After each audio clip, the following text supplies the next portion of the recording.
I'm Joe Graydon. And I'm Terry Graydon. Welcome to this podcast of the People's Pharmacy. You can find previous podcasts and more information on a range of health topics at peoplespharmacy.com. 50 million Americans suffer from chronic pain. It can destroy the quality of one's life and affect family relationships. This is the People's Pharmacy with Terry and Joe Graydon.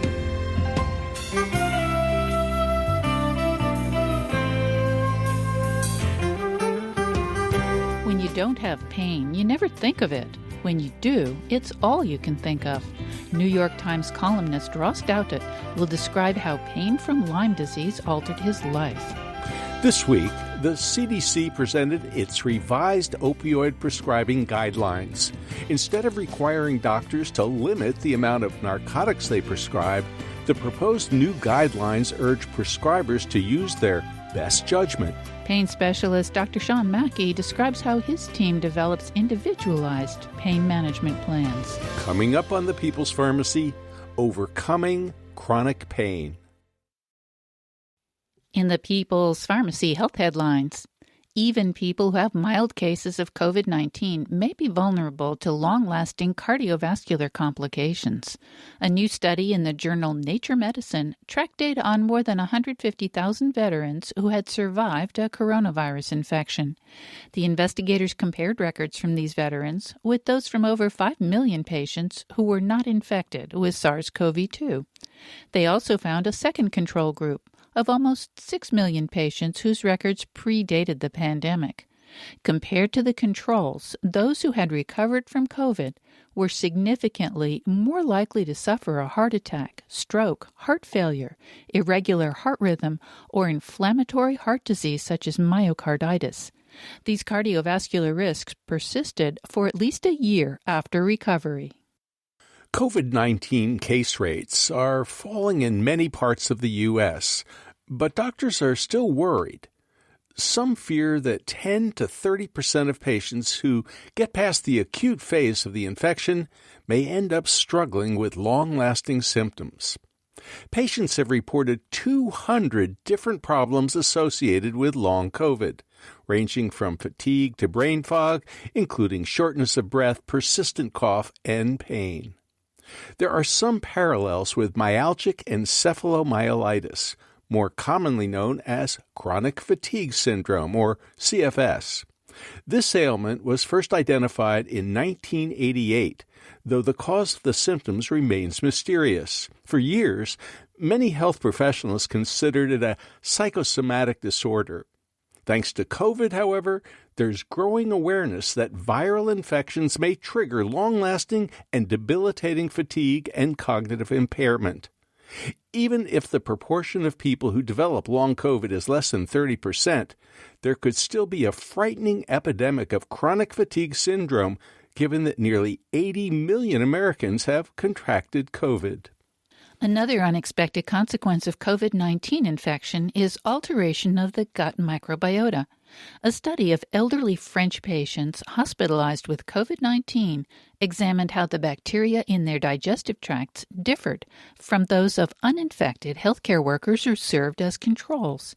The bacterial diversity of the gut microbiome was far lower among the COVID patients. Some of the types of bacteria that were reduced or went missing are known to be beneficial. They secrete butyrate, which improves the intestinal barrier and calms inflammation. In addition, COVID patients were less likely to have normal levels of bifidobacteria, which are also beneficial bacterial strains. Several decades ago, the popular nutrition writer Adele Davis said, "You are what you eat." Her message warned Americans against highly processed foods full of sugar and white flour. She was one of the first advocates for eating whole foods and avoiding junk food. This month's issue of the American Journal of Clinical Nutrition contains a report of a study showing how right she was. The investigators analyzed data collected as part of the Framingham Heart Study Offspring cohort, with nearly 2,000 participants. These individuals had completed detailed dietary questionnaires that were scored according to how closely they conformed to dietary approaches to stop hypertension recommendations. In addition, blood samples were drawn and analyzed for 3 different epigenetic markers of aging. People who had higher DASH scores had lower levels of each of these aging biomarkers. The researchers suggest that this may help explain why a healthful diet with lots of produce and very little processed food is associated with a longer lifespan. Prescription opioid pain relievers have been under a cloud for years. That's largely because of promiscuous prescribing and an epidemic of overdose deaths. The CDC reacted to this public health threat by urging doctors to limit the amount of opioids they prescribed, regardless of the degree of pain their patients were in. Now, the agency is considering new guidelines that will give physicians more leeway in how they treat individual patients. This revision encourages doctors to consider non-opioid therapies first, but acknowledges that some patients with traumatic injuries or severe chronic pain may need opioids. And that's the health news from the People's Pharmacy this week.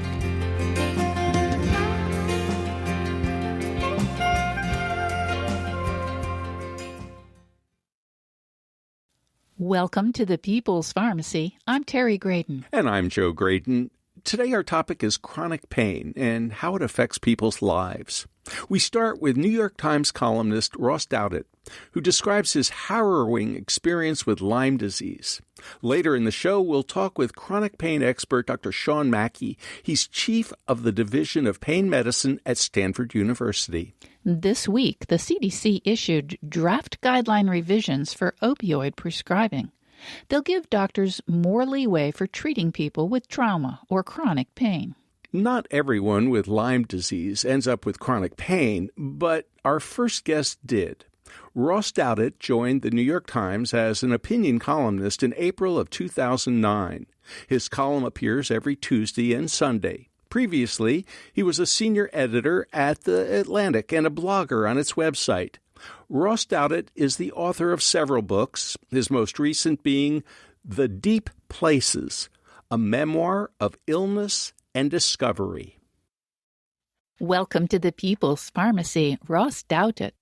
Thank you so much for having me. It's a real pleasure. Ross, this is a frightening and extraordinary memoir of your experience with Lyme disease. Could you describe for our listeners your life before Lyme and after Lyme, or before pain and after pain? Sure. So I got sick basically when we were at a kind of life peak in a certain way. My wife and I were living in Washington, D.C. We had this kind of long-held fantasy of moving back to New England, where we were both from. And we were in a position where I had a job as a New York Times columnist, which is basically a journalistic dream job. We'd had 2 kids. We were trying to get pregnant with our third. And we decided to just sort of take the plunge. We sold our house in D.C. We got a lot more money for it than we expected. And we just plowed all that money into this rural 3-acre, stone walls, barn, everything you would imagine for a 1790s New England farmhouse. And so we felt like we were doing great. And then during the summer, basically this period when we were still living in Washington, and we had bought the house in Connecticut, done the inspection, all of these things, but hadn't yet made the move, I became mysteriously ill. And it was basically a mix of migratory pain around my body, terrible insomnia, phantom heart attacks with sort of blazing chest pain. I would go to the emergency room repeatedly for these kind of things. And no doctor in DC could figure out what was going on. The blood work seemed negative. I probably saw, 12 doctors in a 2.5-month period. And the best that anyone could offer was, you're under a lot of stress. Here's some Xanax for anxiety. Somehow you have some sort of mind-body connection causing these problems. There's something's going haywire in the mind-body connection. So that was phase one. That was sort of the phase of pain and mystery. And then it gave way once we somehow dragged ourselves to Connecticut, to this house that now had a lot more of a sort of Stephen King overlook hotel in The Shining kind of vibe. But once we got there, we went from sort of the mystery phase to the controversy phase. Because in Connecticut, I saw doctors who all said, look, we see cases like this all the time. We think you have Lyme disease, which is a tick-borne illness endemic to the Northeast, but now at this point all over the US, the blood tests for it aren't very good. And so I started taking antibiotics, which is what you take for Lyme disease. And immediately I stabilized. I stopped deteriorating. I was able to sleep. I stopped having to go to the emergency room all the time. So that was a good sign. But I didn't get better. I just was stuck with these sort of endless cycles of pain in pretty much every joint and muscle group and part of my body. And as I discovered, I knew this in some way because I had grown up in Connecticut, but I didn't really know it intimately. There's a huge controversy about whether and how to treat patients who seem to have Lyme disease but don't get better completely with a quick course of antibiotics. And there's sort of the official CDC-approved view, which says once you've treated Lyme disease for 4 to 6 weeks, there's really nothing else to do except wait and hope that your body recovers on its own. And then there is also a group of sort of dissident outsider doctors, quite a few of them, it's not a small group at this point, who say, no, if a patient has the same symptoms after a course of treatment, they probably have the same disease, and you should continue treating the disease until you get better. And in the end, after sort of trying a lot of different things, it was the outsider doctor approach that enabled me to finally start getting better. But it took, a long period of time, more than a year of experimenting with different combinations of antibiotics before I started to see any improvement at all. And then from there, it was, a long, slow process that continues to this day. And of course, Ross, what the establishment folks will tell you if you actually dig into it is for those antibiotics to work, that short course of antibiotics that they prescribe, to work really well, you have to take them right away. And you had a long delay in the diagnosis. Yes, although by the standards of chronic Lyme disease and a lot of chronic illnesses, I was lucky in that the delay was only, let's say, 4 months. There are people who get diagnosed with Lyme disease after suffering with mysterious symptoms for, as you guys know well, 5 or 10 or 15 years, right? So in that sense, I was fortunate, and I hadn't been sick for that long. But that difference didn't seem to make a big difference to my pace of recovery. I was a case where, even by the standards of the doctors who treat patients long term, it's taken me a while to climb back. Ross, we had the honor to interview Dr. Neil Spector. He was a Duke oncologist whose Lyme disease infection, it went undiagnosed, like yours, for many years. It ended up destroying his heart. He had to have a heart transplant. Your story seems very reminiscent of Dr. Spector's experience. I'm wondering, why do you think it takes the medical profession so long to be able to diagnose something like Lyme disease? Well, first, it is a genuinely bizarre condition, right? Where the symptomology, there's sort of a core symptomology that doctors recognize and treat. If you get the famous bullseye rash around the tick bite in the first few weeks, everyone recognizes, okay, this is Lyme disease. But then once the disease spreads basically throughout your body, once it becomes systemic, it can cause all kinds of crazy things. It can cause like Dr. Spector, serious problems in your heart. This is the most, one of the most devastating effects of Lyme disease can be this thing called Lyme carditis. But it can cause, it has psychiatric and neurological symptoms. It causes, it gives people terrible fatigue. It makes people's legs not work, so they're in wheelchairs. And that kind of array of symptoms just, it's not how we normally think about diseases. The medical system is set up for clear diagnosis. We divide the medical profession into people who specialize in different portions of the body. So, when you're trying to figure out what's wrong with you, you go to a gastroenterologist and then you go to a neurologist. And meanwhile, you're presenting with this array of symptoms that sort of transcends those divisions. So that alone, I think, makes it challenging for doctors to diagnose because there's such an array of potential symptoms. And if you're skeptical about it, you would say, people claim they have Lyme disease just to put a name on, their weird symptoms. And it must be overdiagnosed. That's sort of a conventional perspective. Mm-hmm.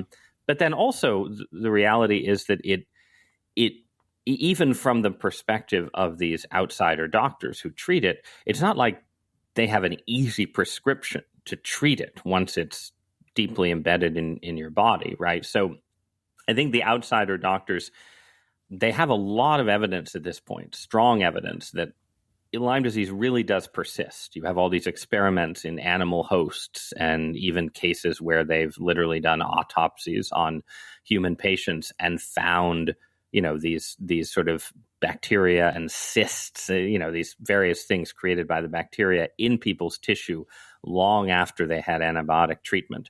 So I think the scientific evidence is quite clear that it can persist. But if you're trying to change the way medicine treats something, proof that something persists isn't enough. You also have to have a kind of a cure, right? And what the outsider doctors have is a lot of different methods, some of which work for some people, some of which work for other people. There are these complexities where there are these things called co-infections, other kinds of bacteria, other illnesses carried by ticks.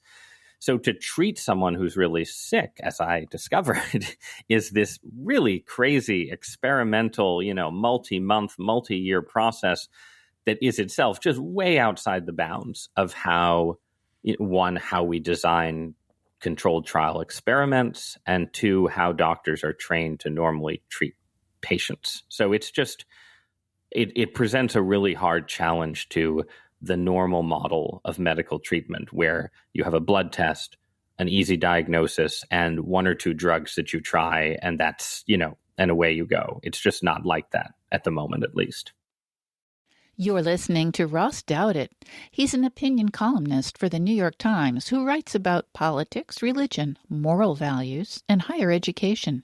His most recent book is The Deep Places, a memoir of illness and discovery. After the break, we'll discuss how chronic pain can impact your life.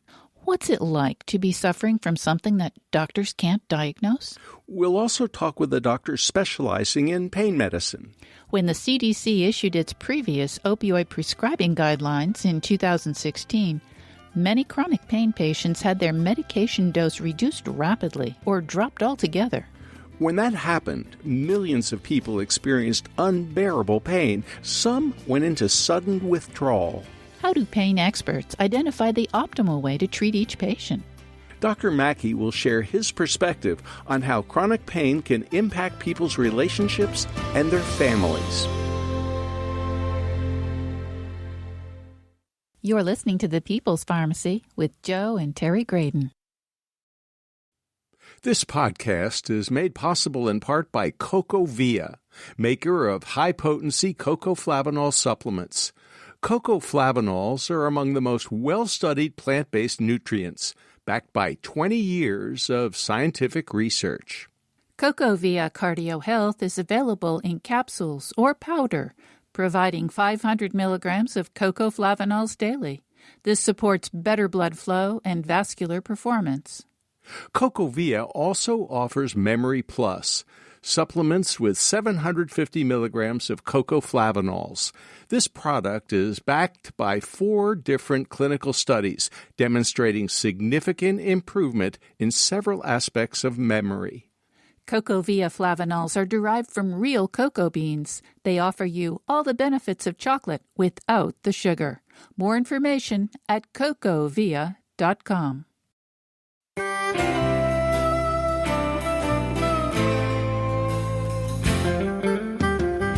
Welcome back to The People's Pharmacy. I'm Joe Graydon. And I'm Terry Graydon. The People's Pharmacy is brought to you in part by Cocovia, offering its cardio health product with 500 milligrams of cocoflavanols in powder or capsule form.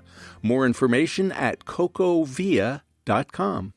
Today, we're discussing chronic pain and its impact on quality of life. What happens when doctors have trouble diagnosing its source? That makes it much harder to address the problem successfully. We're talking with Ross Dowdett, opinion columnist for the New York Times. His most recent book is The Deep Places, a memoir of illness and discovery. Ross, I think a lot of people who have not experienced chronic pain really have a hard time imagining how it impacts your life.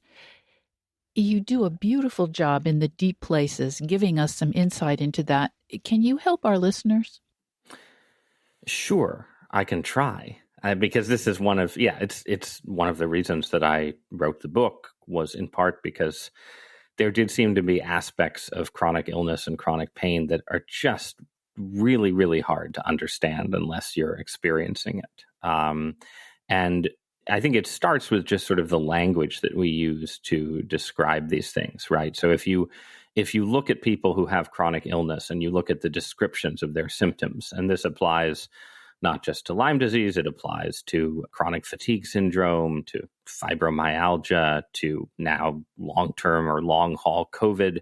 You'll get descriptions where it'll say, they report headaches, or they report joint and muscle pain, or they report fatigue, right? Or brain fog, right? These are these kind of terms of art that get used. And I think from the outside, and I know this because I was not chronically ill 7 years ago. It's just really easy to look at that and say, you have a headache. Everybody gets headaches sometimes, right? You have fatigue. Who isn't tired, right? You have brain fog. Well, we all aren't all 100% in our mental functioning day to day. And so there's an assumption that if most people live their lives at where pain and fatigue and these kinds of things are like a 2 or a 3 on a scale of 10. The chronically ill person is maybe at a 4, maybe at a 5, but really they're just sort of being too melodramatic, right, about something that, is sort of a slightly more difficult version of what everyone goes through. And it's just not like that. If ordinary pain, like the headache that you get after staying up too late, or the fatigue you feel when you're hanging around with a newborn, if that's like a 2 or a 3 or a 4, chronic illness, it's a 9, it's a 10, and it's like this all the time. It's like imagine how you feel if you drank in college, how you feel with the worst hangover of your life, and then imagine that's just something you can't escape. Maybe you get an hour or 2 of relief every day, but you're just sort of always in this cycle of, if it's fatigue, I was lucky enough not to have terrible fatigue, but you just feel like you have to sleep not 9 hours instead of 7 hours, but 16 hours a day. And what it does fundamentally is it doesn't just potentially incapacitate you, make it hard for you to do work, these kind of things. It steals away the things that you just don't appreciate till they're stolen sufficiently. Like, what's it like to sit down and have an ordinary meal? What's it like to relax on the couch after a long day and watch a movie and just feel like your body can sort of be a place that you're at home in? When you're chronically ill, your body is a cage. It's like a prison that you're stuck inside all the time. Anyway, these are sort of grim descriptions, but I think they're necessary for understanding, amid all the controversy around these conditions, as a baseline, people need to understand that the people who are in really bad shape for these kind of things are just existing in a different kind of universe than healthy people exist in. Ross, you write that when you contract an illness that the medical system can't diagnose or cure, it feels like falling through the floor into the basement underneath. Then falling underneath the basement into the rag and bone shop underneath. What was that like for you? Well, so you can, in that metaphor, you think of just modern medicine, it's this solid floor underneath. You don't even think about it anymore than you think about the floor in your house when you're walking around on it. And to realize that like this system, as powerful it is, just can't handle certain things, doesn't know how to treat them, doesn't know what causes them, doesn't know how to help you. That is like this, it's like having the floor suddenly disappear and you're down a level. But then when you go down a level, there can still be a certain kind of security and solidity because you can find, as I did with Lyme disease, you can find doctors who are sort of outside the system, but who do have an idea about what's going on and can help you. And that's sort of the world of taking multiple antibiotics for Lyme disease instead of just doing what the CDC says and just waiting to get better and in many cases never getting better.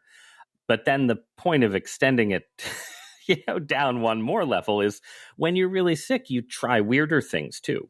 Your cost benefit risk reward calculus changes completely because if your life has been stolen from you, like you don't think, oh, I can't try that bizarre thing because, what about the dangers? Your life has been stolen. You're willing to try anything. And so you do things, I didn't do all of the strange things that people do, but I had a chiropractor put magnets on my body. I bought a machine that sends sound waves, audio frequencies through your tissue that is supposed to basically shake up and shatter bacteria the way an opera singer's note can shatter a glass. And, these things are really on the frontiers. They are things that you can legitimately look at and say, oh, well, that's got to just be pseudoscience.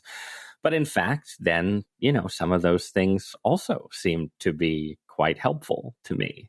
And when that happens, then you're down in, in a really strange place. And you just have a much stronger sense of the weirdness of the world and the limits to our understanding.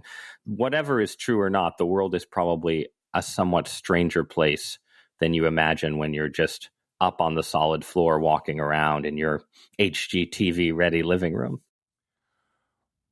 Ross, you have described what I'll call the difference between mainstream medicine and the alternative approaches as kind of a war. That is to say, the mainstream medicine thinks one way about pain or Lyme disease, and, opioids are frowned upon. And the alternatives say, well, when nothing else works and someone is in screaming pain 24 hours a day, sometimes opioids are necessary. Or we don't know how to treat chronic Lyme with a magic cocktail. We'll have to try some things that might be a little different. How do you deal with this literally a civil war between mainstream medicine and what we're going to call alternative medicine, but it has a lot of very legitimate MDs who have great credentials as part of that culture? I mean, the challenge is that the mainstream medical system is set up to be extremely cautious and rule bound. And it's set up that way for good reasons, right? This is not, the system has not evolved, just to be perverse and cruel to patients. It's evolved because the history of medicine is filled with snake oil and cures that don't work and cures that are worse than the disease. And so, we have a system that in certain cases is really good at narrowing down what definitely works and what definitely doesn't. And doctors are trained to follow that kind of system. The problem is you just actually need a little more flexibility than that for a large range of cases. And sometimes that flexibility just has to be modest, and sometimes it has to be more substantial. You need a certain group of doctors, and not every doctor can do this, but you need a certain group of doctor who is willing to sort of travel with a patient on a kind of medical journey, sometimes over a long period of time. That, because in some cases, that's the only way that some patients get better. And the reason that people go to, not just in the case of chronic Lyme, but, in lots of cases, alternative medicine writ large, is that alternative medicine practitioners are generally really good at that part of the medical job. Now, sometimes they're not as good at the evidence-based side, and you get alternative medicine purveyors who really do just sort of, try anything that has one anecdote behind it, right? And so there's sort of, there isn't enough focus on evidence sometimes in that world, or there's just too much focus on pure anecdote. But the side of medicine where you want to be able to go into a doctor and have them listen to you and seem to sort of care, not just care about your story, but be interested in its details and interested in the things you've tried and the things that you might try. That side of things is just, it's offered in the world of alternative and holistic medicine in a way that it isn't offered within the sort of official system. So, I'm not here to say that one is definitively better than the other. I would say that what you need is just more synthesis, that in fact, the sort of outsider medicine probably would benefit from a little more rigor, but insider medicine would benefit a lot from a more experimental and patient-centered approach than what you get, what medical school and big medical bureaucracies basically train doctors to do. And there's also this swing, right? Like with opioids, we went from a world where it was just like, oh, opioids are fine. Anybody can have them. There's no problems. And so you get massive overprescription. And then it turns out that isn't a good idea. But so the system swings way the other way, and people who genuinely need them can't get them. And it seems hard sometimes for the system to find a happy medium between these sort of absolute principles of, overprescription versus underprescription. Right. Getting the Goldilocks mean is really quite a challenge. Ross, in the course of your experience and what helped you the most, and also, how are you doing today? I'm doing pretty well. I usually say in these interviews that I'm 90 to 95% better, which, given that I would have said I was, 20 or 30% of myself at my worst, that's a big, big improvement. But within that range, I still have, bad days, bad weeks, and then days when I feel basically like I'm 99%. So it's still a little bit of a mixed bag, but I have come a very long way. What helped me the most was, in the end, just this sort of core outsider approach where you take combinations of antibiotics until you find one where you seem to show improvement. And it took me about, a year and a half, a year of experimenting to find that combination. But then once I did start to improve. But the combination was very complicated. It didn't just include antibiotics. It also included, this sort of mix of herbs and enzymes that are supposed to make the antibiotics work better, and indeed did seem to. But yeah, that core was the main thing. And then there were some other weirder things that seemed to have similar effects to the antibiotics. But that's the odd thing about chronic Lyme in the range of chronic illnesses. The thing that helps people is often this, it's very banal. It's like it's antibiotics, right? But just having doctors who are willing to try a lot of different combinations of them and sort of stay with you until you see some improvement, that's itself a really big deal. And again, well outside the way the medical system usually works. You wrote a column in which you described yourself as a science experiment, and you then actually specified it's an N of 1 experiment. Can you elaborate on that a little bit? I think a lot of our listeners would be interested in that concept. Well, right. So in the end, when you're dealing with a long-term illness where there isn't some sort of blood test that can tell you, oh, you're well now, right? You're sick because you're symptomatic, and you'll know you're better when you're not symptomatic anymore. Really, you have to sort of take a certain kind of charge of your own treatment. Even if you have a great doctor or a great group of doctors working with you, you're the only one who knows what works.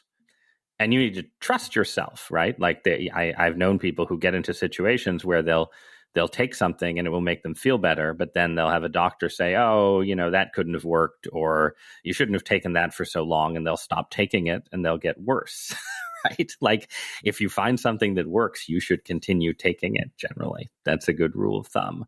But then, there's just there's an undeniable empirical reality to your experience of your own body that patients need to have confidence in, because the goal of treatment is to have that reality of how your body feels change. And doctors, I think, need to have more confidence in that reality. I think doctors are trained to be somewhat distrustful of patients, to assume that, what you measure is what counts. And if the patient is just describing symptoms, you can't have a lot of confidence in that description. And, there are good reasons for that. I mean, obviously, there are people who are hypochondriacs. There are people who have, syndromes that don't track with any clear cause. But for a lot of people, what they're describing is what they're experiencing. And the point of whatever medical treatment they're offered has to be to change that experience. And that was my goal in all of my weird mixing of antibiotics with over-the-counter herbs with stranger things. I was trying to change my experience. And in the end, I did.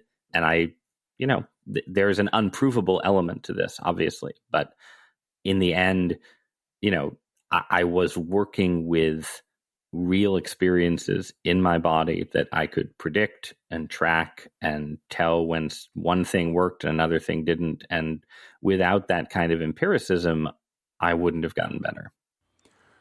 Ross, there are tens of millions of people in this country who have recovered, and that's in quotes, from COVID-19. Some of them were kind of asymptomatic. Some of them had very mild symptoms. Quite a few of them were very sick. But all of them may be susceptible to what we are now calling long COVID. Maybe lack of taste, lack of smell. Others, shortness of breath. You talk about brain fog. That is a real thing that can be really devastating to your ability to function. And there are, fatigue, all kinds of other symptoms associated with long COVID now. Do you have any advice, any insights that you can offer what may now be millions of people who are or will suffer from long COVID? Well, so there's a basic and important question that is also a question for Lyme disease. It's also a question for chronic fatigue syndrome, which is how much of these chronic symptoms are caused by damage from the disease and how much might be caused by actual continued infection. And that's, first and foremost a question for scientists and doctors, but it's also a question for the people going through this, right? Where, it makes a difference if you're dealing with something that's like, all right, you have tissue damage, you have inflammation that sort of reflects your body, sort of, your immune system being overactive in the wake of an illness versus, there's still a virus, in this case, in your tissue somewhere, sort of reappearing over and over again. So I think that sort of, in terms of thinking about how to treat it, focusing on that question and trying to get that question right is really, really important. And it has implications for and overlaps with the way we think about a lot of different chronic illnesses. So that's sort of a big picture issue. And then people with long COVID are, in certain ways, they're in a worse position than people with chronic Lyme, because with chronic Lyme, there is this, actual alternative school of thought about how to treat it that has sort of developed a lot of methods of treatment and protocols, and you can go to those doctors and try those things. Long COVID is so new that there isn't any sort of definitive group of people saying, here, try this, we can help you yet. At the same time, there are so many people who have long COVID. It's happened so quickly. And, the spread of the disease was so rapid that you have, I think, stronger forms of community right now than you have had with chronic illnesses that develop more slowly. You have more doctors and nurses because they're on the front lines of the disease getting sick in this way. So you, in certain ways, have people who in another context might be suspicious of the illness, have themselves have an experience of it and are therefore more likely to believe it's real. So there, in certain ways, there's, I think, more support and help potentially for long COVID than there has been for other conditions. And that's, I think, a reason to be hopeful that some of these centers that have already sprung up will sort of come up with things that help people faster than they have for chronic fatigue syndrome or Lyme disease or whatever. But the final thing is just the same thing I've been saying throughout this interview, that if you're in this position, if you've been sick for 9 months, you haven't gotten better, you do need to experiment. Like you should not just feel like, the only scientifically safe thing to do is just sort of wait and hope that you get better. People are trying things even now. And if you find a doctor who's willing to experiment with you in some sense, that's worth doing, because sitting around and just waiting to get your life back, I think it can be a very long time. And being active on your own behalf is the right thing to do. Ross, I wonder if you have any advice for others who are suffering from unexplained or not readily treated chronic problems. My advice is that you have to be willing to fight for your own life and your own health to a degree that, again, I didn't really understand before the experience started. And sometimes that just means being willing to see a lot of doctors and sort of push beyond, if the doctors you are seeing are not delivering any kind of answers to you and you're really suffering, you shouldn't be satisfied with that. And you should know that there really are a lot of people in the world, doctors and others, trying to help people with these conditions and trying things that do seem to help people. And so you need to be open to searching and sort of going beyond, whatever sort of first or second answer the medical system provides for you. And you need to become, at some level, radically open-minded. And it's tricky because there are dangers in radical open-mindedness. And I definitely do not endorse, every medical idea that floats around on the internet. And you don't want to get into the position where you're assuming that if the establishment says it, it's false. And if the outsiders say it, it's true. That's really not the case. But if you're the kind of person who believes naturally in consensus, you need to put away a little of that belief, and you need to accept that maybe the thing that gets you better is going to be really strange and something you might be embarrassed to talk about in mixed company. But the important thing is that it gets you better, and you really can get better. Not in every case, but people do get better, and it's worth seeking that, however long it takes. Russ Doutet, thank you so much for talking with us on the People's Pharmacy today. Thank you so much for having me. You've been listening to Ross Doutet, opinion columnist for the New York Times. He writes about politics, religion, moral values, and higher education. His column appears on Tuesdays and Sundays. His most recent book is The Deep Places, a memoir of illness and discovery. It's about his experience with Lyme disease, which caused him chronic pain. This week, the Centers for Disease Control and Prevention offered a revision to their opioid prescribing guidelines. They still emphasize limiting opioid prescribing as much as possible, but the agency is backing off its stringent limits for treating severe trauma or chronic pain. Instead of capping doses, the new guidelines ask prescribers to use their best judgment. These new guidelines do emphasize alternative approaches to managing both chronic and acute pain. They suggest therapies like gabapentin and non-pharmacological treatments like acupuncture or physical therapy. In some situations, though, opioid medications will still be needed to alleviate severe pain. To find out more about a variety of pain management strategies, we turn now to Dr. Sean Mackey. He specializes in treating people with chronic pain. Dr. Mackey is the Redlich Professor and chief of the Division of Pain Medicine at Stanford University Medical School. He also directs the Stanford System's Neuroscience and Pain Lab. His group's mission is to, quote, predict, prevent, and alleviate pain. Welcome back to the People's Pharmacy, Dr. Sean Mackey. Hi, it's great to be here with both of you, and thank you for the invitation back. Dr. Mackey, pain, it's often the end result of something gone wrong in or on our bodies. We just spoke with Ross Doughted about the extraordinary pain he experienced from Lyme disease. How do pain experts like you and your colleagues go about identifying the cause of the pain problem?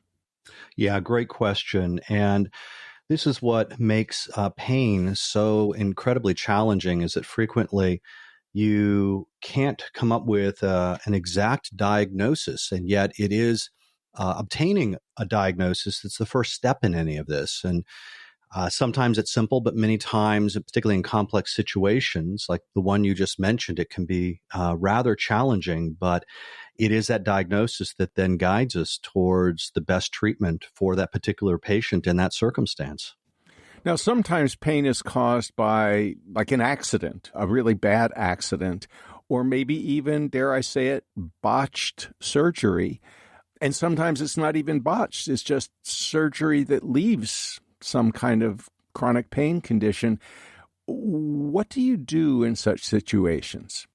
I think the first step is to establish a relationship, a rapport with the patient. Let them know that what their experience is real. You want to validate their pain, their experiences, because frequently people, particularly those who have been living with it for so long, often feel invalidated because pain is frequently this invisible disease that, you after the tissues have healed up, after the injury is no longer present, they're still left with pain. And we're so used to associating pain with an outward visible sign of something wrong.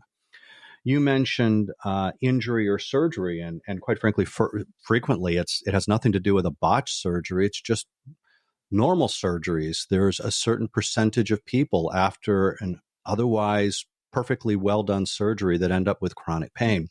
We're still trying to figure out why some people are vulnerable to getting chronic pain after an entirely well-conducted surgical procedure.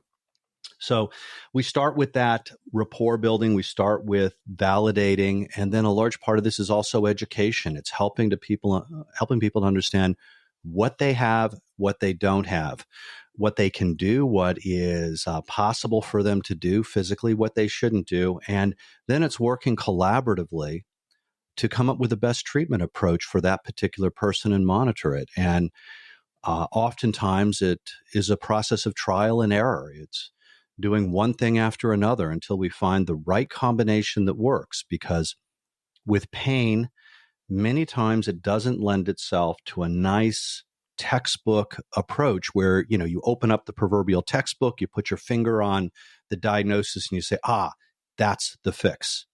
Instead, it's one thing after another. And that has to do with just the unique nature of each painful condition and the unique nature of each person who lives with that painful condition.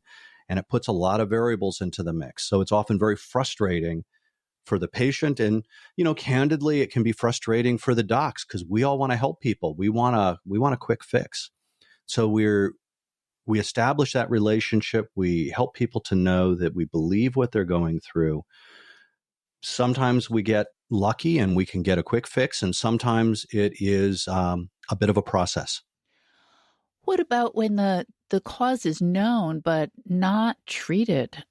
Sometimes a person develops, for example, something called regional pain syndrome, and it's my understanding that you can't actually treat the cause even if you know what it was.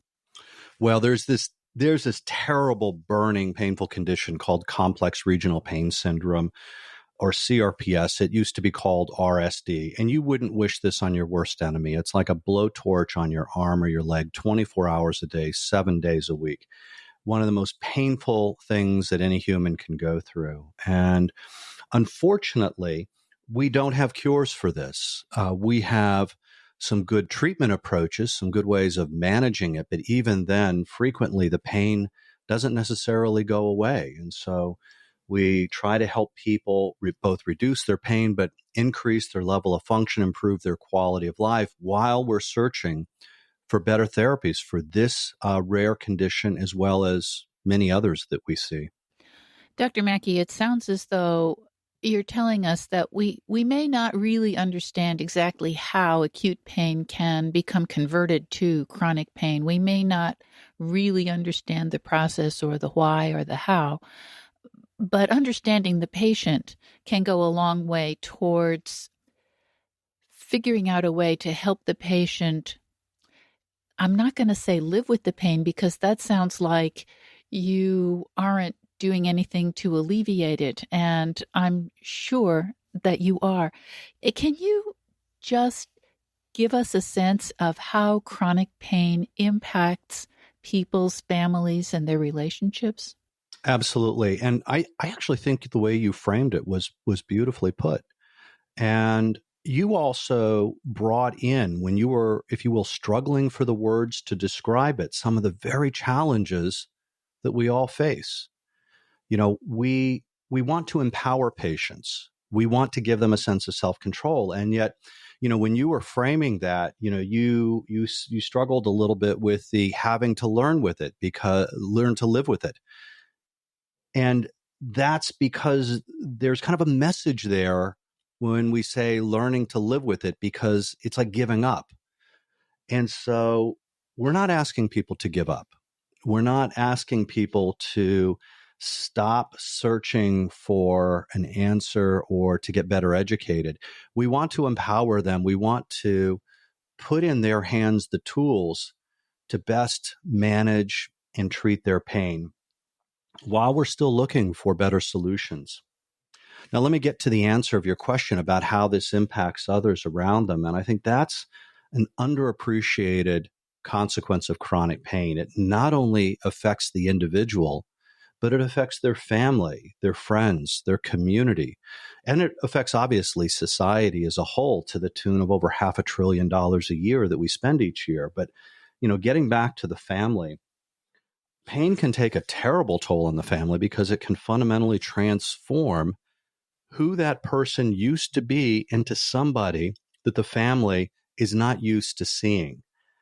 Imagine if you are in distress 24 hours a day, 7 days a week. It just grinds you down. It sucks your soul dry. And it fundamentally can alter your personality, your approach to life. And that has an impact on the family. And frequently what we'll do is we work with families and family members to help them understand what the person living with pain is going through, to help them to better support them, to help understand what they're going through. And at the same time, there's a bit of a balance there, because you don't want to do too much. You don't want to become, you know, codependent, where you're doing everything for that person and they are getting more disabled. And so there is a degree of balance. You're listening to Dr. Sean Mackey, Redlich Professor and Chief of the Division of Pain Medicine at Stanford University Medical School. He's Director of the Stanford System's Neuroscience and Pain Lab. Dr. Mackey is a past president of the American Academy of Pain Medicine. After the break, find out why pain management requires individual plans. When it comes to opioids, guidelines and official policies may clash. Dr. Mackey will also share his vision of the future of pain management.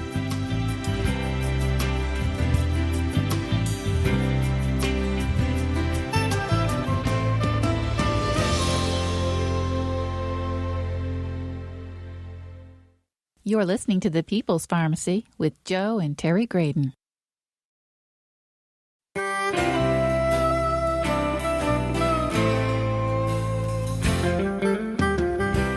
Welcome back to The People's Pharmacy. I'm Joe Graydon. And I'm Terry Graydon. The People's Pharmacy is brought to you by CocoVia Cardio Health. Cocoflavanols that promote heart health and cardiovascular performance. More information at cocovia.com. Almost everyone has experienced pain at one time or another. A broken toe, a kitchen burn, or a nasty headache can all produce serious pain, but it usually goes away within a few days.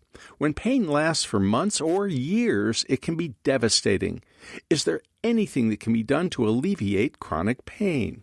To find out, we're talking with Dr. Sean Mackey. He specializes in treating people with chronic pain. Dr. Mackey is the Redlich Professor and Chief of the Division of Pain Medicine at Stanford University Medical School. He also directs the Stanford Systems Neuroscience and Pain Lab. His group's mission is, quote, to predict, prevent, and alleviate pain.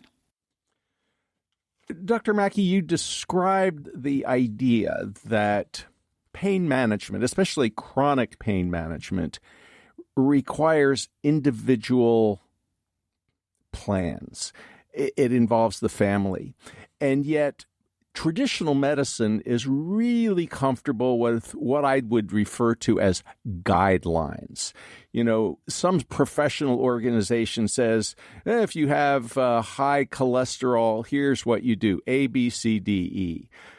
But when it comes to pain, it's very individual. It's an N of one. You can't necessarily apply cookie-cutter solutions. So how do you start? If you were to imagine one of your chronic pain patients who has perhaps been unsuccessful with some other strategies or other health centers, how do you begin to help that person find a new path that will lead to, if not pain management, at least some better quality of life? Yeah, great question. And I love the way you framed your question with regard to opening with guidelines and the challenges. And I think this is a problem with medicine as a whole today, is that we take guidelines and we don't treat them for what they were intended, which is guidance, suggestions. Instead, we treat it as policy, something that's written in stone that you have to follow. And I think we sometimes lose sight of the nature of what evidence-based medicine was all intended to do. You know, one of the original inventors of evidence-based medicine, David Sackett, wrote that evidence-based medicine is the conscientious, explicit, and judicious use of current best evidence in making decisions about the care of individual patients. And so the point of this is that we don't treat averages. We treat people, the individual in front of us. These guidelines can help inform us, but not every person fits into a guideline. And so that's where we have to take each person in front of us as they are. We have to do a comprehensive assessment. We have to form our own opinions. Typically, when people come in with prior diagnoses labeled in their chart, I often start with a blank slate. I glance at it, but I don't put too much weight in it because sometimes those diagnoses are simply wrong. And I don't want to be overly biased, get a fixation error into thinking, well, these other people had it right. Maybe they didn't.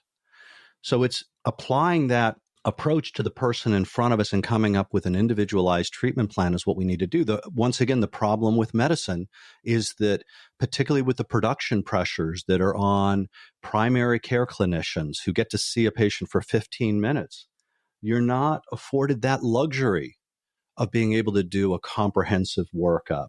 And that's where sometimes sending people to a subspecialist in these difficult cases can be of help.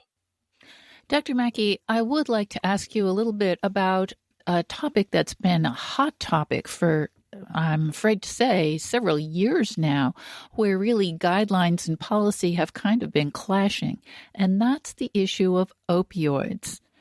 Opioids are a really important tool for you and your patients and your colleagues, but obviously they've also gotten a lot of people into trouble.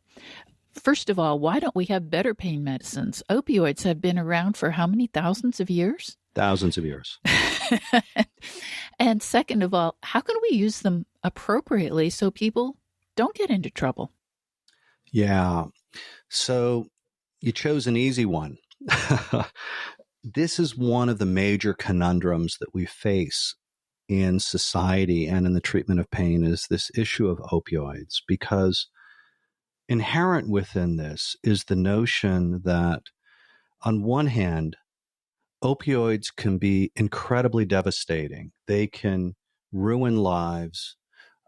People can become addicted. They can have overdose deaths. I have a very deep family background in addiction. Many members of my family addicted to opioids, to alcohol. I get it at a personal level. I understand. And on the other hand, I have seen and we have seen opioids utterly transform people's lives for the better, to give people back their quality of life, reduce pain, help them get back to work, to be with friends and family. And so the challenge is there's no black and white. And in society, we like to think of things in those very simplistic terms. It's either good or bad, it's black or white, it's on or off. And this is a very nuanced and highly complex topic. And the challenge is finding what are the right patients and the right circumstances where opioids can play a role. Now, to be clear, I do prescribe opioids, and I also take people off opioids. And I treat each patient as an individual. I do not typically start somebody on opioids as a frontline agent. And we probably should not, because we have so many other therapies that we can try first. But there are situations where opioids can play a significant role when other things have been tried and they fail. And as a people, as a society, we need to get past this right or wrong, good and bad situation. We've seen the terrible consequences of these rather rigid policies that have come through, and then on top of it, be misapplied. And it extended into areas that they weren't. And as a consequence, many people were harmed, and potentially the data is coming out, even people died from a consequence of suicide, from uncontrolled pain. You have doctors who are practicing in fear of their license being taken away, fear of having their offices raided. And that's not the way this was supposed to be. And we need more rational approaches to opioid prescribing, still recognizing that we do have people who are dying from opioid overdose. Now, the main issues that we're seeing in opioid overdose now are the illicit fentanyls, these drugs that are coming in from out of the country and being added into other meds. It's not as much of an issue as the prescription opioid epidemic that we were facing before. So let me just close this comment by saying, we all have to work together, and when developing future guidelines and approaches, I submit that we need to have full representation at the table. You need to have patients with lived experience helping in this process. You need to have pain medicine specialists. Yes, you need to have addiction medicine specialists. Yes, you need to have epidemiologists and other scientists. But you need to look at this complex problem from a variety of perspectives and then come up with the most humane, compassionate approaches to reduce the risks and yet still make sure that these medications are available to those who need them. Dr. Mackey, I know that a lot of surgeons have moved away from opioids after surgery. And we're talking acute pain here. We're not talking chronic pain. Somebody has a gallbladder removed or an appendix removed, or they have back surgery. And the idea of sending them home with Tylenol or with, let's say, Advil or Aleve seems a little harsh. I mean, I just don't see those kinds of over-the-counter pain meds actually working very well for, major abdominal surgery, for example. Have we moved too far on the pendulum? I think so. I think that in our effort to reduce the consequences of this opioid epidemic and unintended tragic overdoses, that in some cases, these draconian measures to severely limit all opioids after particularly major surgeries has gone a bit far. The problem here again is that it's nuanced, it's complicated. And once again, everybody is different. There are clearly surgeries where we don't need to be giving opioids after surgery. And there are clearly surgeries, major surgeries, total knee replacements, for instance, some of these major abdominal surgeries you mentioned, where acetaminophen, where an NSAID like ibuprofen is just not going to cut it. And 3 days of opioids are probably not going to cut it. And what we need to do is develop systems that can figure out what are needed for the particular surgery and the particular patient, and making sure that we're not just covering the averages, but we're covering those people who may be out on, the edge of that bell curve. Because once again, there's huge individual variability. If I can just tell you a brief story to illustrate, I recently had a nose job.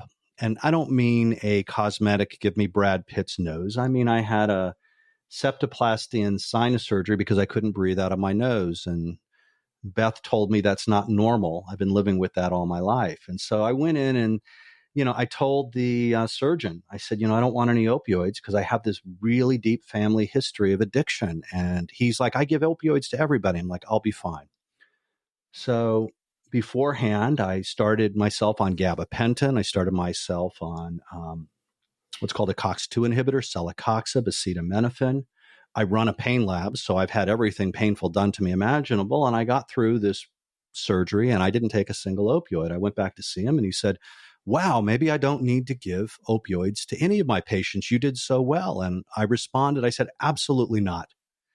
I am an individual who is probably one of the best trained pain docs around, who knows everything there is about managing pain. I am not the average. I am not the usual person. I am an outlier. And you need to keep providing the appropriate meds for all of your patients and not use me as an example. So therein lies the situation, is this wide range of people's responses to surgery. We need to make sure we don't give too many opioids, but we need to make sure at the same time that we're covering those people who need them.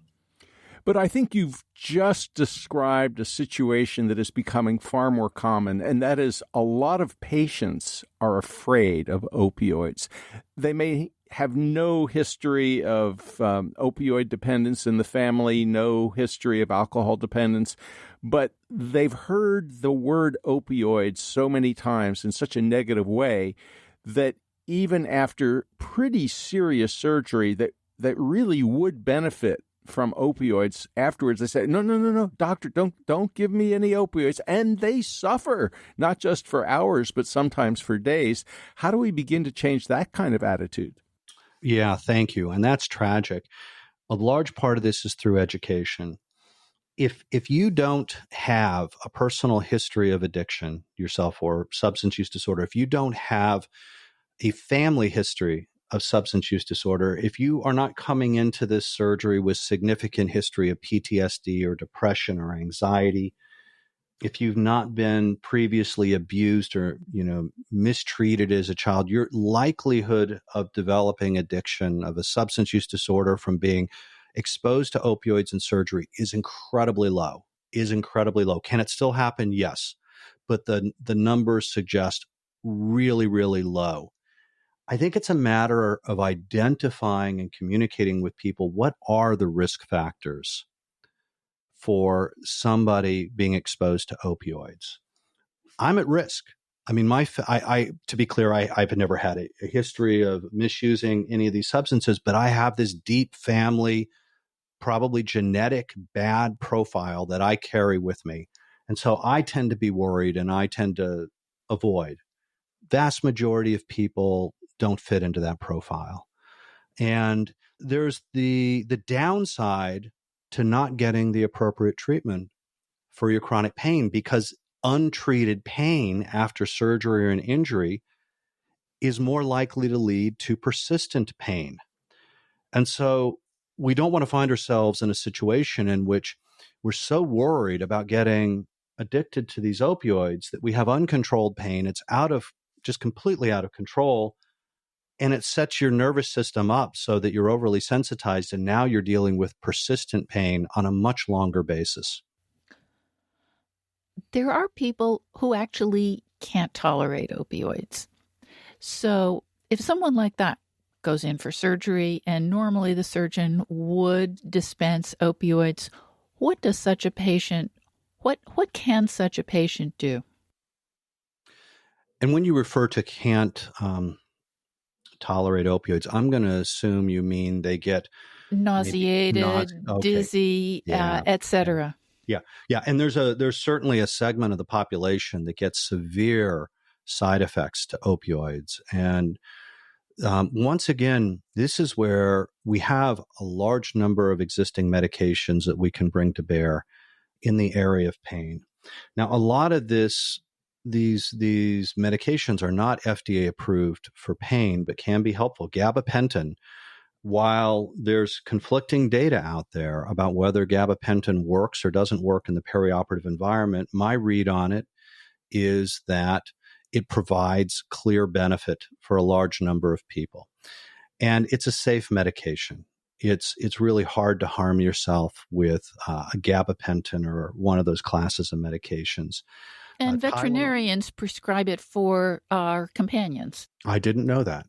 Thank you. They frequently do. Yeah. I didn't know that. See, you learned something. This is what's fun about the field, is you're always learning something.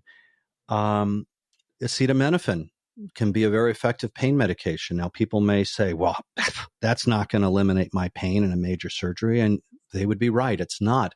But what you're trying to do is you're trying to chip away a little bit by a little bit with each of these different medications. So acetaminophen up to 2 to 4 grams per day, safe as long as you don't have liver problems or misusing alcohol.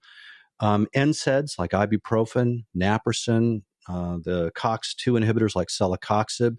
The first two I mentioned obviously have to be careful if there's issues of bleeding, and that's where you want to talk with your surgeon about whether it's appropriate or not.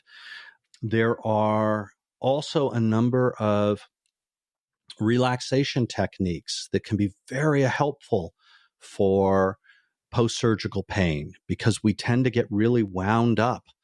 And by addressing that fight or flight response, the sympathetic overdrive, that can significantly help reduce one's pain. Applying cold to the area can be very helpful.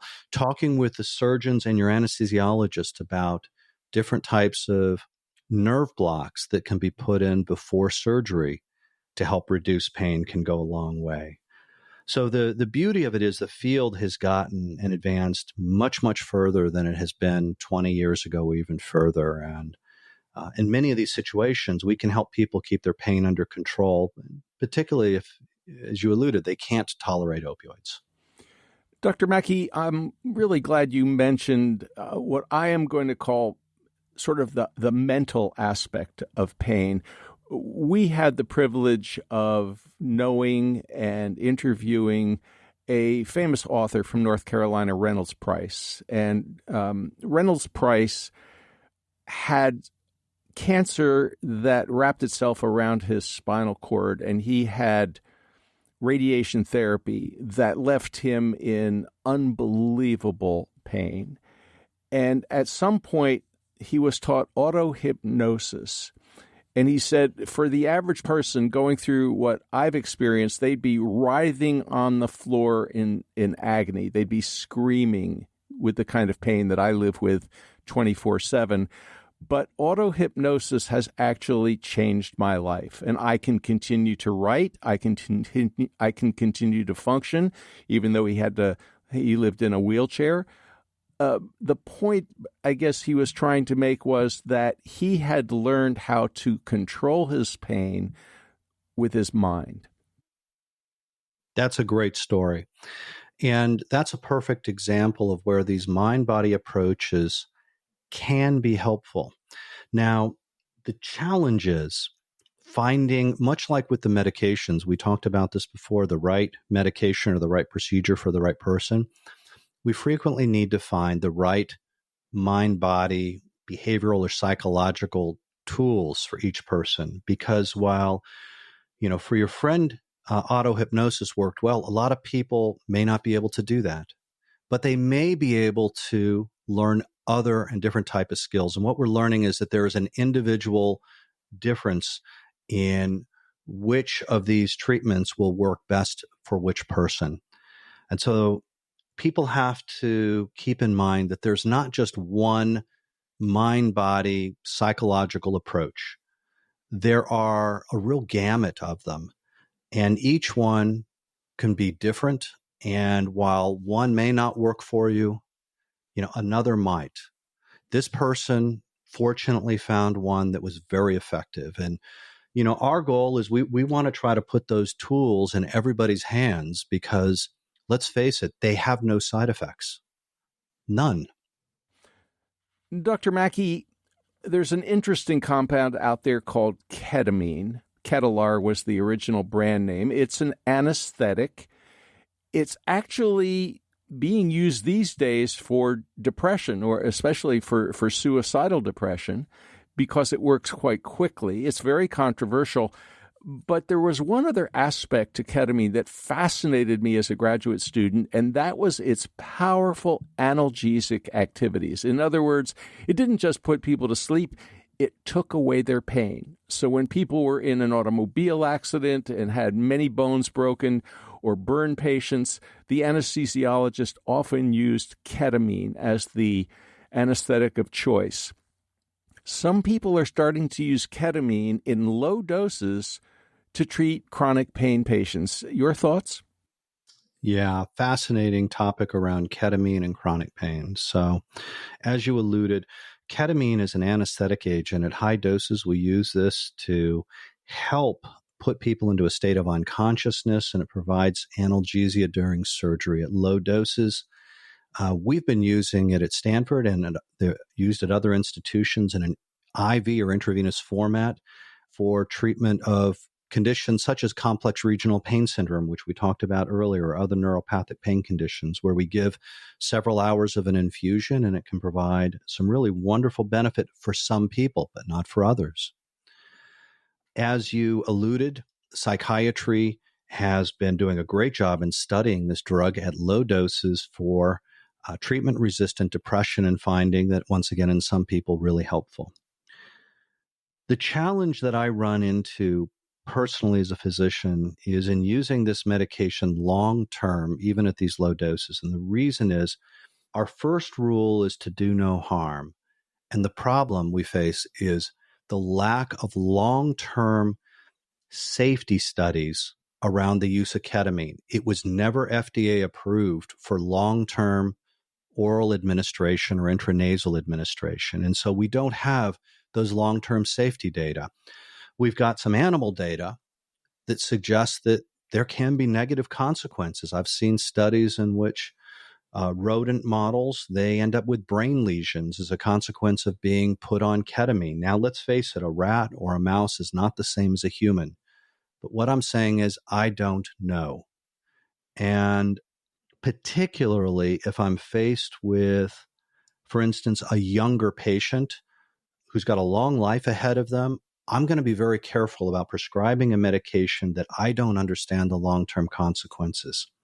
Now, it's much different, by the way. You alluded to a patient before who has cancer.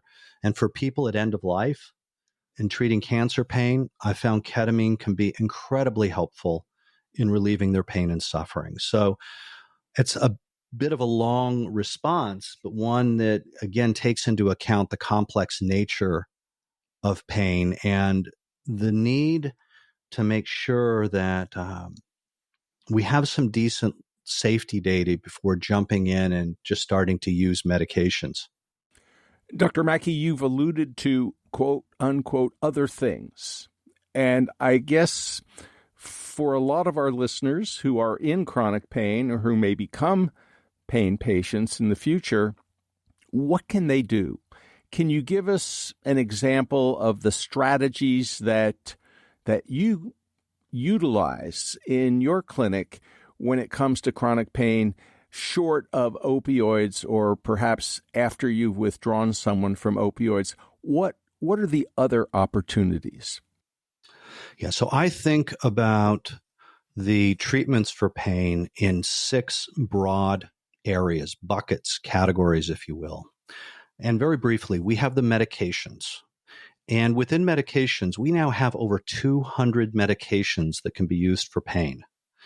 And many of these we have stolen from other fields like neurology, psychiatry, cardiology, and we often find that the meds work better for pain than what they were originally FDA approved. Another category or the procedures or interventions, and these are different types of nerve blocks or even implantable devices, and we have over 200 different procedures we can do now.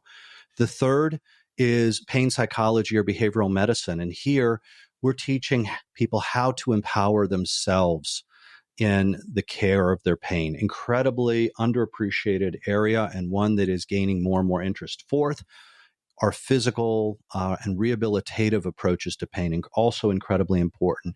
Fifth, our what we used to refer to as complementary alternative medicine or integrative medicine approaches. These are things such as acupuncture, nutraceuticals, which are over-the-counter agents that you can buy in this country that in other countries may be prescribed and have got good data for the treatment of pain.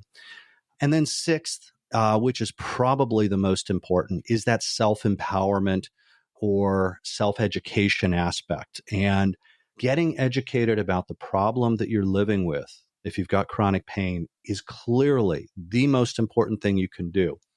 So those are the 6 broad categories. And what my job is to do is, after establishing that rapport, is help educate people what their options are, what their choices are, and then come up with the best treatment plan that works for the person in front of me.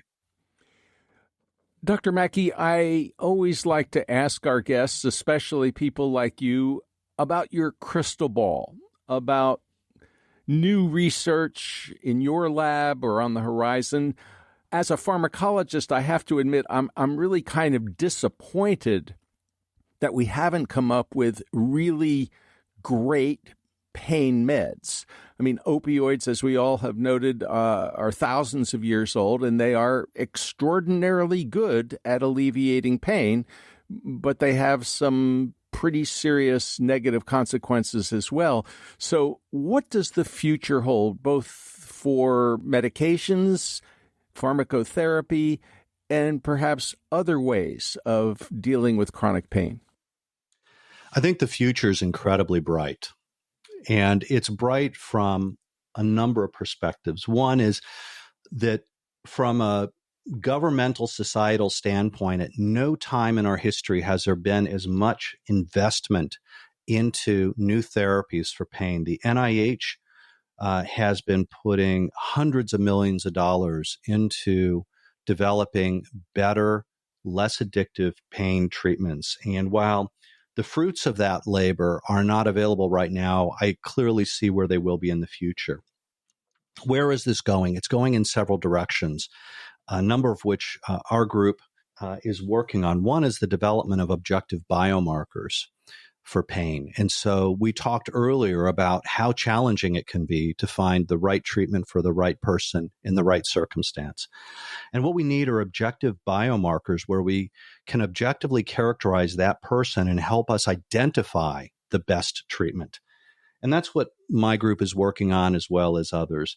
2 is to put that data in people's hands. And that's another area that I've been working on, is building informatics or software platforms that can integrate all this information and allow clinicians to use that real-time data in what we call clinical decision support tools that help inform them, not tell them what to do, but to help guide them.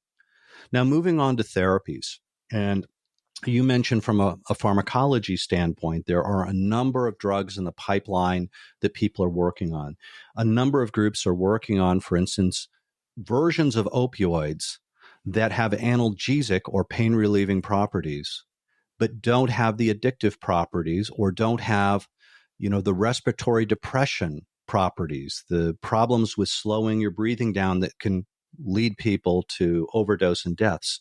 And there's excitement in that space. There's excitement in different drugs that are modulating or changing the pain processing pathways, all the way from the peripheral nerve to the spinal cord to the brain, and then back down again. And that's incredibly exciting. We have exciting developments in interventions in what we call neuromodulation technology. This can be everything from peripheral nerve stimulators, where we electrically stimulate the peripheral nerves, and we're seeing some great results with that, to new techniques of spinal cord stimulation.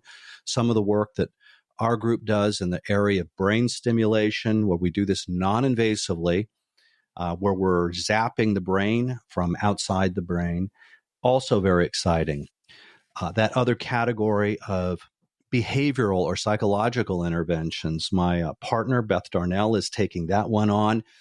One of the challenges we have in this space is that the current therapies are typically very laborious. They're typically 8 sessions, 16 hours. You have to do them in person, and people don't want to show up. And so what we need to do is to get these skills in the hands of people and make them accessible to everyone. And she's been working in brief behavioral interventions that are only 2 hours, that are showing incredible results with people and that can be delivered online or on demand, digitally.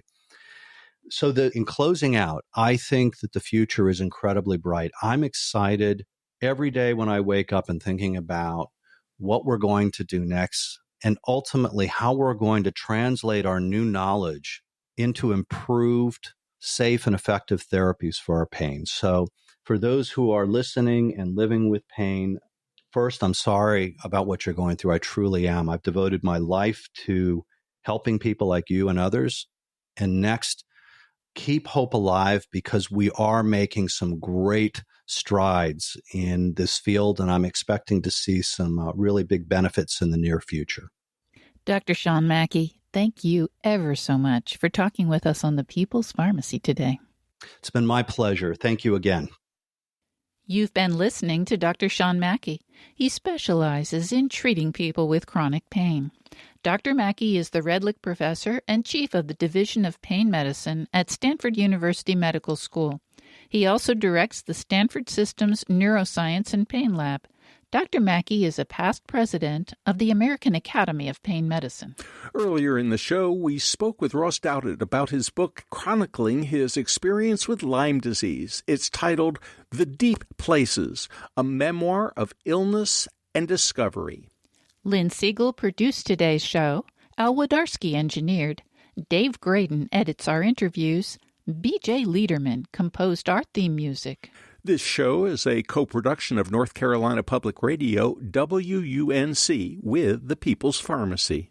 The People's Pharmacy is brought to you by CocoVia, maker of high-potency cocoflavanol supplements that support cognitive and cardiovascular health. More information at cocovia.com. Today's show is number 1290. You can find it online at peoplespharmacy.com. You can subscribe to our podcast through your favorite podcast provider. We post the show on our website on Monday morning. This week's podcast includes additional information that just wouldn't fit in our broadcast today. Ross Dowdett describes how polarization in medicine can affect pain management. Dr. Mackey goes into more details about opioids and alternative pain medicines. If you'd like to leave a comment about the show or share your experience with chronic pain, you can do so at the show notes. At peoplespharmacy.com, you can sign up for our free online newsletter and get the latest news about COVID-19 and other important health stories. By subscribing to our newsletter, you also have regular access to our weekly podcast and find out ahead of time which topics we'll be covering. In Durham, North Carolina, I'm Joe Graydon. And I'm Terry Graydon. Thank you for listening. Please join us again next week.